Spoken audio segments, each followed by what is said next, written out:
My friend bought an UrbanX electric rechargeable hub and wheel, and he let me borrow it so I could see if I could put it on my bike. And this is everything I learned about installation. There's no test ride involved because I didn't quite get it on my bike. It would require modifications I didn't want to make and a little more effort that I didn't want to do, knowing that I couldn't get it on there. This is the mounting kit that comes with it. There's some washers, keyed washers and lock washer and nuts over here. Spacers for the rotor, disc rotor. Mounting kit for the smartphone. There's an app that would control or at least communicate with the hub, give you speed and max speed, etc. This is the throttle that goes on the handlebar. The battery pack. The charging port is there on the inside. This plugs into the hub like this, and if you wanted to charge it, you need to pull it out in order to charge it.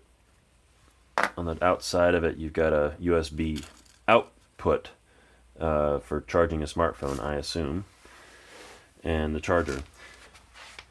With the throttle, this goes on the handlebar like this, and you have you have to depress it with your thumb on the bottom of the handlebar. I'm not a huge fan of the actuation there because you've got to kind of rotate it around. Basically, you'd have to find a position that was comfortable to ride with. It's also about 1.5 pounds or more of force you have to put on the throttle or on the lever to keep it in position. So that's that. And also, if you put this on the handlebar, obviously it's designed to go on your left side. You wouldn't be able to use it with a front shifter, and you'd have to also fit it with your brakes if you have hand brakes on the front. So I'm not going to change my handlebar mounting just to put this on, but that's not the reason I couldn't get it on the bike. I'll show that in a second.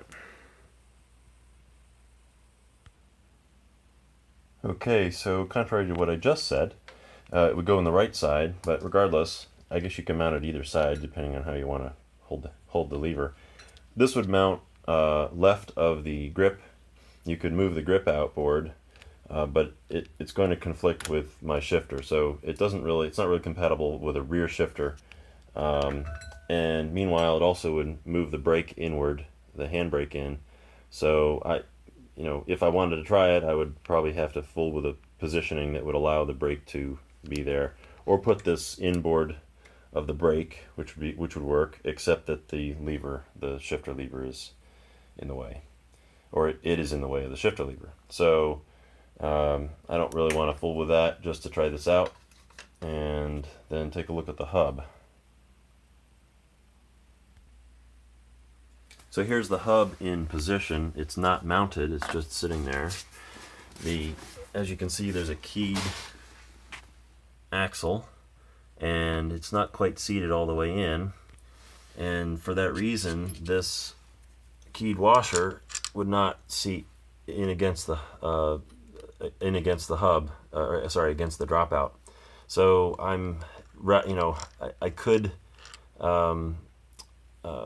modify the dropout, but I don't want to do that.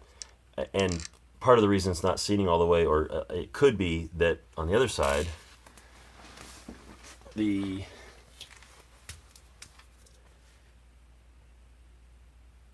brake caliper is rubbing up against the hub. So that would mean that the brake rotor needs to come outward, and there were spacers available to bring that out, but that would then in turn mean there might be a spacer needed between the axle and the dropout, and I don't really feel like messing with all of those spacers. If I did do those modifications, those changes to make it fit, if I did get it to mount, the battery pack would not fit past this portion of the dropout to get in and out without removing the axle each time. So given the frustrations I would have with taking it on and off just to charge it, I didn't really care to try it out on this bike.